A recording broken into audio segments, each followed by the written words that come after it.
अब इस चैप्टर का लेटर पार्ट हम पढ़ने जा रहे हैं जो है refraction of light. So what is refraction? So refraction word means bending, यानी रिफ्रैक्शन वर्ड का अर्थ है बेंडिंग, यानी लाइट का बेंड होना. Light seems to travel along straight line paths in a transparent medium. But that means light हमेशा transparent medium में जब travel करती है तो वो एक स्ट्रेट लाइन पर चलती है, उसका जो पाथ होता है एकदम स्ट्रेट होता है. But what if light enters in a non transparent medium, या फिर लाइट ट्रांसपेरेंट मीडियम से दूसरे मीडियम में अगर एंटर करती है तब उसका पाथ कैसा हो जाता है?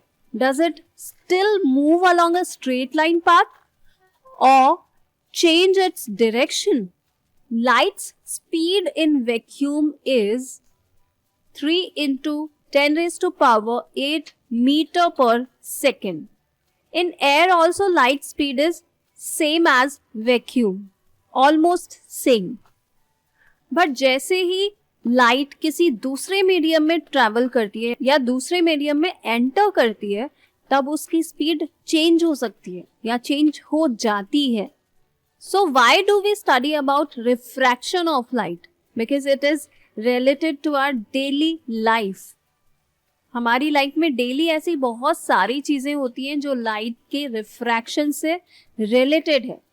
Like the bottom of a tank और a pond containing water appears to be raised. कभी भी आप किसी टैंक के बॉटम को अगर देखोगे तो वो उसका जो बॉटम है या फिर फ्लोर है वो हमें ऊपर उठा हुआ दिखाई देता है, राइट?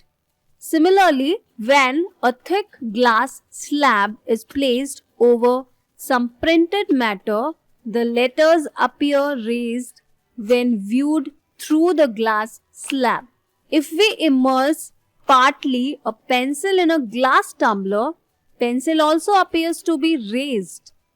या पेंसिल हमें टूटी हुई सी नजर आती है जब हम एक ग्लास जो कि वाटर से फिल्ड है ऑलरेडी उसमें अगर पेंसिल को हम इमर्स करके देखते हैं तो it appears to be displaced at the interface of air and water. A lemon kept in water in a glass tumbler appears to be bigger than its actual size when viewed from the sides.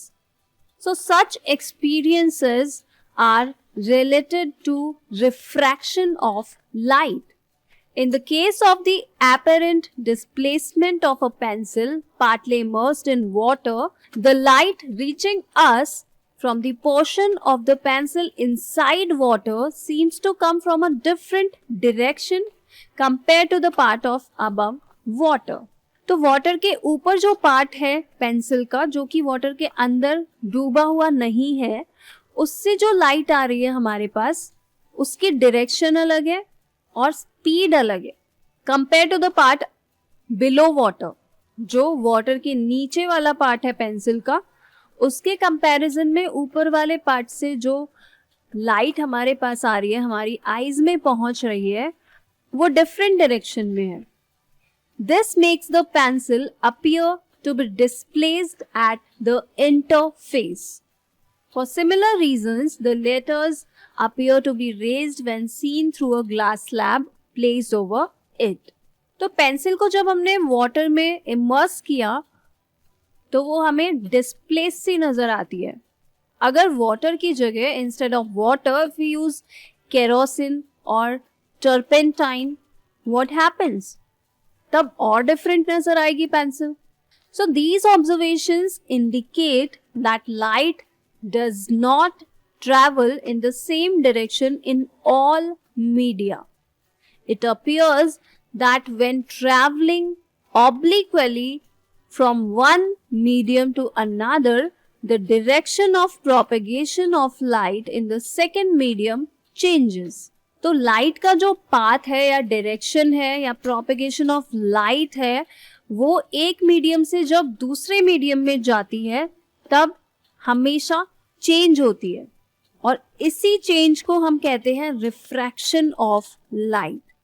This phenomenon is known as refraction of light. तो refraction of light को देखते हैं एक activity से.